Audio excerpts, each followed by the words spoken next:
Айыл чарба тармагын туруктуу өнүктүрүү жана бекемдөө, атамекендик айыл чарба продукциясын сатуу рыногун издөө жана аныктоо, аны сертификациялоо боюнча пландуу иштер жүрүүдө. Бул тууралуу агродиалог форумунда сүйлөп жатып, министрлер кабинетинин төрагасы Акылбек Жапаров баса белгиледи. Азыр мына центр экспорта деп түзүп атабыз. Япониянын өкмөтү менен дагы жардам сурап атабыз, жетира деп сыртка экспортко чыгара турган механизмдер. Мен азыр бул биздин чемпиондорго айтып атам. Эгерде силер биржевой товарга чыга турган болсоңор, экспортный контрактыңар болсо, анда биз транспорту менен жардам берели.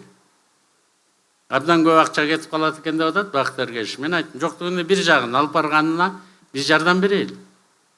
Анан бир КАМАЗым бар эле, мага акча бер, Москвага алып баратам десе, мен кантип жардам берем? Сертификаты жок. Ичине салганы 6 сорт картошка. 6 сорт калды, сертификат алыш керек. 6 оор бар. Аны киргизбейт, Казакстан эле өткөзбөйт. Же болбосо эт алып барайын десе, дагы эле ошондой. Бир порода кою болбосо, канча порода болсо, ошончо сертификат алыш керек. Анан баарын ушерекинтип иретине келтиришибиз керек да, орду менен. Форум фермер жана ишкерлердин башын бириктирип, жаңы өнөктөштөрдү табууга өбөлгө болгон аянтча.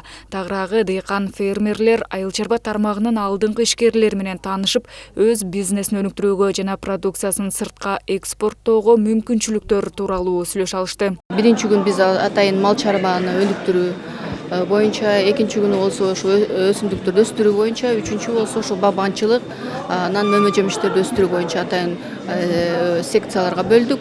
Кандай өсүмдүктөрдү өстүрүш керек, ошол биздин чоң бизнесте жүргөн компаниялар эмнени сатып ала алышат, ошонун баардыгы боюнча маалыматтарды алып, азыр атайын ушундай B2B площадкалары жасалган, ошол жактан келишимдерди түзүп, мына бүгүн деле Кыргыз продукт компаниясы деле көп миңдеген тонна продукциялар сатып алам деп айтты. Суроолордун көбү сугат суу боюнча болду. Чүй облусунун дыйкандарын түйшөлткөн бул көйгөй соңку жылдары курч бойдон калууда. Абалды жөнгө салууда, тамчылатып сугаруу ыкмасы жайылтылып, суу топтоочу жайлар жана арык каналдар курулууда. Министрлик быйыл тармакка 2 миллиард сом бөлүнгөнүн белгиледи. Бизге ошол основной ошо суу маселеси чечилиш керек да. Урук берилип атат, жакшы уруктар,